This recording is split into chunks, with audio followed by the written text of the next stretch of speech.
My brother, I have called you here. We talk about what is true religion, because religion has been a heated topic in most areas, like in churches, in this 21st century. And what is this true religion? According to the book of prophet Amos, it reached a point in Israel and in Judah, the two kings that led the two kingdoms, that is Israel, we had Jeroboam II, and in Judah we had Uzziah. Yeah. The two kingdoms were doing very well. They had no so much external attacks from the neighboring empires. And the neighboring empires by then, that was in the year 760 BC to 750 BC. We had the kingdoms like Assyria, we had the kingdoms like Egypt, we had the kingdoms like Syria. And these three empires were so weak, they could not attack Israel and Judea. So what happened? Israel and Judea grew up very strong in terms of economy and in terms of politics. And along that, there was also the growth of religion. We have in Bethel, whereby there was the temple of the king that was under the priest Amaziah. And this was whereby the people could go and do rituals, they could go and worship, they could go and pray.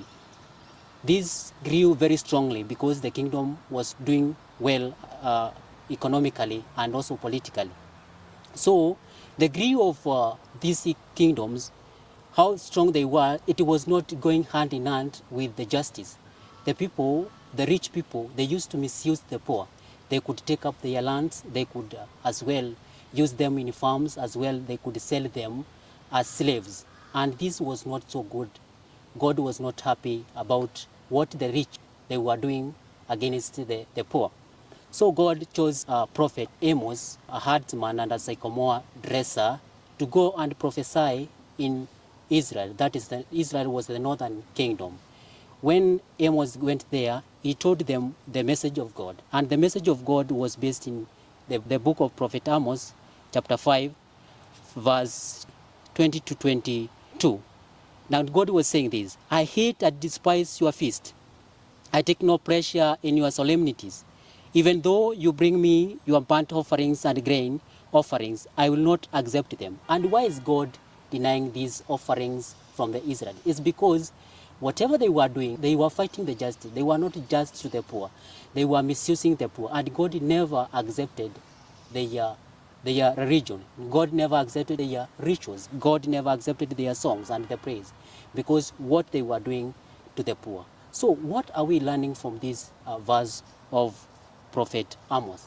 We are learning that religion, a true religion, has to combine the two aspects. And the two aspects here is justice and righteousness.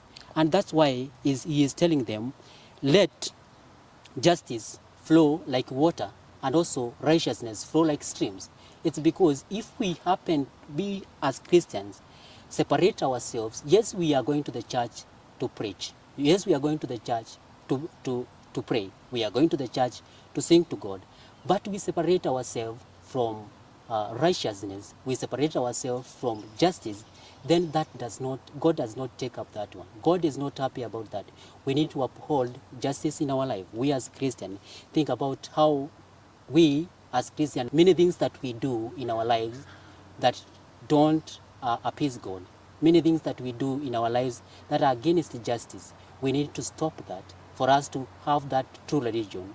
And we cannot do this alone. We need to pray to God to give us this cardinal virtue of justice. For that, for anything that we do, it can be appeasing to Him as a religion. Thank you, brother, for coming.